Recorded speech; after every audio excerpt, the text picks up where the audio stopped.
చేతికొచ్చేంత ఎదిగిన చెట్టంత కొడుకు విషప్రయోగంతో అర్ధాంతరంగా మరణించేసరికి కన్నీరు ముండీడైపోయి రాజు ఒకటే ఏడుస్తూ ఉంటాడు. ఆయన ఏడుపు ఎంత దారుణంగా ఉంటుంది అంటే కట్టలు తెచ్చుకున్న నది ప్రవాహం అని చెప్పడం కూడా చాలా చిన్న పదం అయిపోతుంది.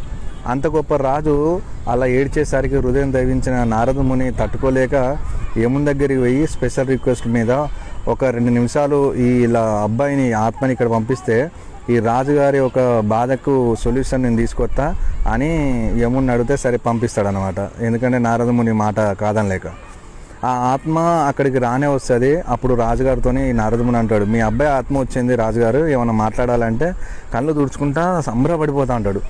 అయితే రాజుగారు ఏం ఎక్స్పెక్ట్ చేస్తాడంటే అసలు ఆత్మ వచ్చుడు ఆలస్యం నాన్నగారు అని మీద పడతాడని రాజుగారు ఎక్స్పెక్ట్ చేస్తాడు.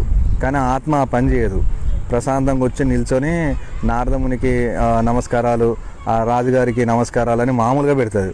ఈ అమ్మాయి ఏంది అసలు రియాక్షనే లేకుండా ఉన్నాడేంటి అని రాజుగారు అప్పటికే షాక్ అయిపోతాడు. ఇంకేం అడుగుతాడని అప్పుడు నారదముని మధ్యలో కల్పించుకొని అంటాడు, బాబు నువ్వు మీ నాన్న చూసినావా ఎట్లా ఏడుస్తాడు, కన్నీరు మున్నీరు ఏడుస్తూ ఉన్నాడు.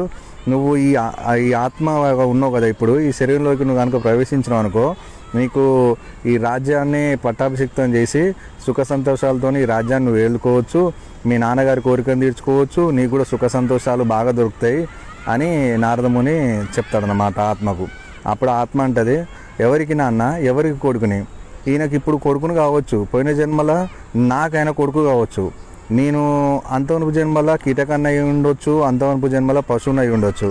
అసలు ఏ జన్మల ఎవరికి కొడుకునో, ఎవరికి బిడ్డనో, ఎవరికి భార్యనో, ఎవరికి తాతనో ఎన్నో జన్మలుగా నేను జన్మలన్నీ పరంపరగా అంటే చక్రంలాగా నేను తిరుగుతూ వస్తాను. ప్రస్తుతానికి నేను ఇంకో గర్భంలోకి ప్రవేశించే సమయం వచ్చింది నారద మునివర్య. ఇప్పుడు మీరు అంటారు కాబట్టి, మీరు నన్ను పిలిపించారు కాబట్టి, ఆయనకి ఏదన్నా చెప్పాలనిపిస్తే నాతో చెప్పమనండి, అడగమనండి. దయచేసి మాత్రం నన్ను ఇక్కడ ఉండమనకండి. ఏదైనా సరే ఈ శరీరానికి సంబంధించినవి తప్ప నా ఆత్మకు సంబంధించినవి మాత్రం ఏది అంటుముట్లు కావని చెప్పేసి అంత అంటే అటాచ్మెంట్ లేకుండా ఆ సోల్ మాట్లాడేసరికి అసలు రాజుకు ఏం చెప్పాలో అర్థం కాదు. మైండ్ బ్లాక్ అయిపోతుంది.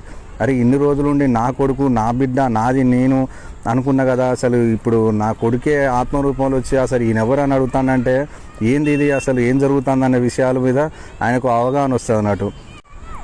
అప్పుడు నారదముని చెప్తాడు, చూసారా రాజుగారు, ఈ విషయం మీకు అర్థం అవడం కోసమే మీ అబ్బాయి ఆత్మని అక్కడ నుండి రప్పించిన. ప్రతి ఒక్కరూ మనం కాలం చేయవలసిందే. ఇక్కడ ఎవరు చివరిదానికి ఉండవలసిన వాళ్ళు ఎవరు లేరు. అన్ని శరీరానికి సంబంధించినవే, భావోద్వేగాలు మనసుకు సంబంధించినవి, కానీ ఆత్మకు సంబంధించినవి కావు.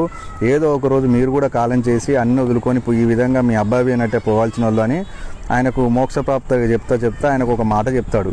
రుణానుబంధ రూపేణ పశుపక్షాది సమతుల్యం అనే ఒక శ్లోకాన్ని చెప్పి ఆయనకు మోక్ష మార్గం గురించి వివరిస్తాడు. అలాగే ఇప్పుడు అంటే రాజుగారికి కన్నీరు మున్నీరేయండు, అది చూడలేక ఇప్పుడు నారదముని వచ్చి ఆయనకు మోక్షం గురించి చెప్పిండు. కానీ మన జీవితాలలో మనకు మోక్షం గురించి చెప్పడానికి నారదముని రాలేడు కదా. కాబట్టి ఏంటంటే ఎవరైనా సరే మన జీవితంలోకి వచ్చినా, మన జీవితం నుంచి వెళ్ళినా రుణం తీరిపోయిందనే విషయాల మీద మనం అర్థం చేసుకోవాలి. ఈ ఉండడానికి చాలా ఈజీగా ఉంటుంది, నాకు చెప్పడానికి కూడా కొద్దిగా కష్టంగానే ఉంది, ఎందుకంటే నేను కూడా ఫీల్ అవుతా డెఫినెట్గా. కాకపోతే ఈ స్టోరీ మనకు చాలా ఓదార్పుని ఇస్తున్న ఉద్దేశంతో ఈ స్టోరీ మీకు చేసిన. మీకు ఇలాంటి స్టోరీస్ నా నుంచి వినాలనుకుంటే మాత్రం డెఫినెట్గా సబ్స్క్రైబ్ చేసి, లైక్ చేసి, షేర్ చేసి సపోర్ట్ చేస్తారని ఆశిస్తున్నా. Bye friends.